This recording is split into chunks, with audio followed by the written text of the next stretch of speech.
Hey everybody, good afternoon. This is your winter hint. This is Tyler from Tyler's World of Weather, and we are on day two. If you saw yesterday's update, our first day ever in this whole year, we haven't seen any snowfall accumulating in the USA, and I got a story about that makes it a little more interesting towards the end of the video, so stay tuned. But here's day two. Again, no snow at all within the conus of the USA, the continental. So day two. When we get to day seven, we'll stop this completely, and then we'll start again in another 3 months or whatever. So let's take a look at our temperatures, though. Next 45 days looks just scorching heat in the Midwest, and I'm concerned about this particularly because day 46 precip the next 46 days is looking extremely dry in the Midwest. Now that can or cannot produce wildfires. It's just a forecast, but the setup is there. When you have heat and dry weather and any greenery in the area, even if it's isolated and a little bit localized, you're set up for a drought there. Again, a lot of the drought has been in the west this year, seeing a little bit of relief there in these monsoonal rains here in the southwest. But again, I'm really concerned about that drought. Back to the point really quick on that snowfall. Finally, we're on day two of no snow.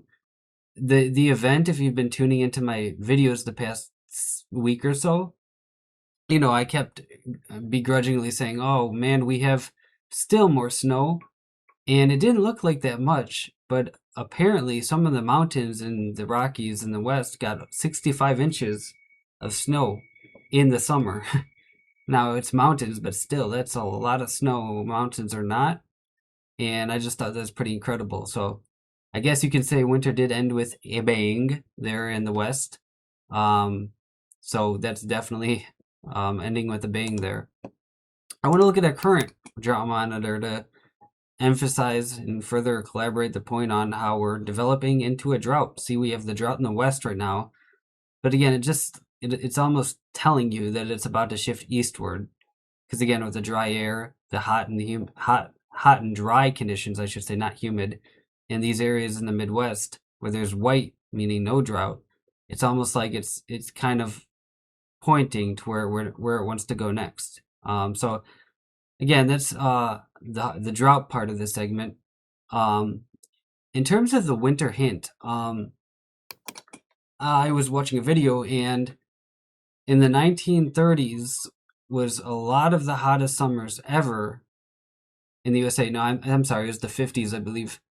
And the thing about that I want to re-emphasize is that there was a lot of cold winters then too. It's kind of like your old classic weather patterns where you get, my grandma always used to say, our summers were hot, our winters were cold, and that was that, she always said that, when summer began, man, was it hot, then winter came, it was cold. She lived through the blizzard of 78 in Cleveland. Always used to tell me stories about that.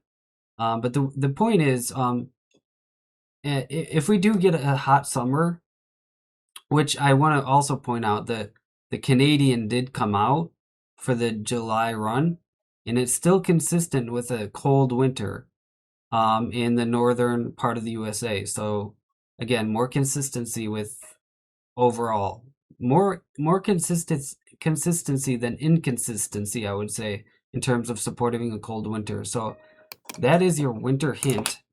I won't go over the Canadian in this video, but I will be sure to leave you in suspense for that in the next video. But if you have any comments on the drought or on anything regarding my winter updates concerning next winter or even this update, give me a comment and just let me know what's on your mind and heart. And this is your winter hint, a little bit of a hint there.